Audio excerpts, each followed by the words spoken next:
built to impress. It is to make the visitor feel extraordinarily important and perhaps a little indebted to the United States.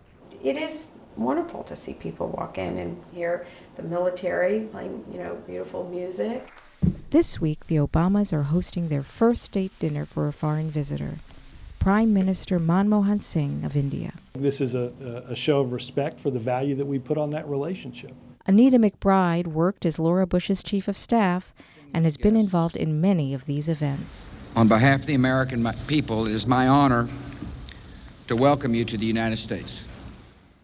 It's the highest form of respect that our president can extend to a foreign leader. I think you would all agree that Frank Sinatra is one of our better-known natural resources. Because of the dignitaries, the glitz, and the entertainment, it's one of the premier social events in Washington with a very exclusive list of invitees. Like the Clintons, the Obamas have made it easier by expanding the event.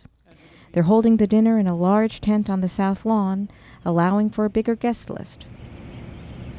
Still, many people who are dying to be there won't get a seat at the table. A few, social secretaries that may have received flowers.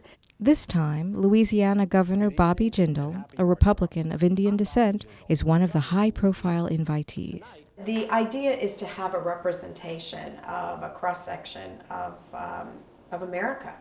Some members of the media also get on the guest list.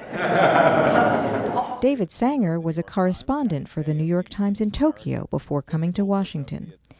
He attended when Japan's Prime Minister came to town in 2006.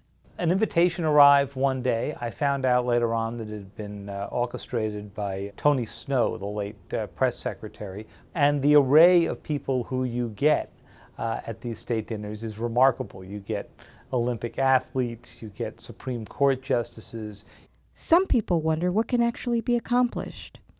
Is this an opportunity to nurture a relationship or to change course? In this case, it's a continuation of an ongoing relationship. Thank you, ladies and gentlemen. This is a very important relationship. The relationship has been nurtured over 10-year periods. This is an effort to take a country that only 20 years ago was sort of in the midst of the non-aligned movement and really cement them in as an ally. Your visit at this pivotal moment in history speaks to the opportunity before us to build the relationship between our nations, born in the last century, into one of the defining partnerships of the 21st century.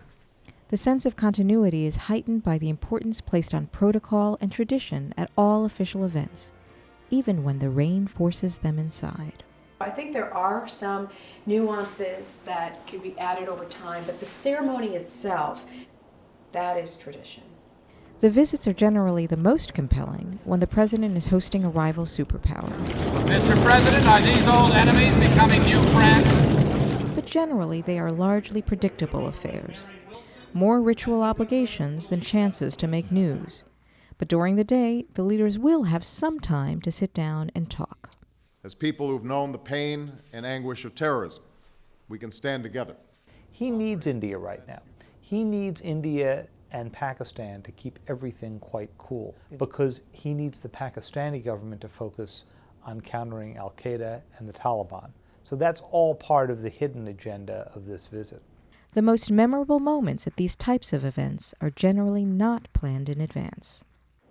You helped our nation celebrate its bicentennial in 1976.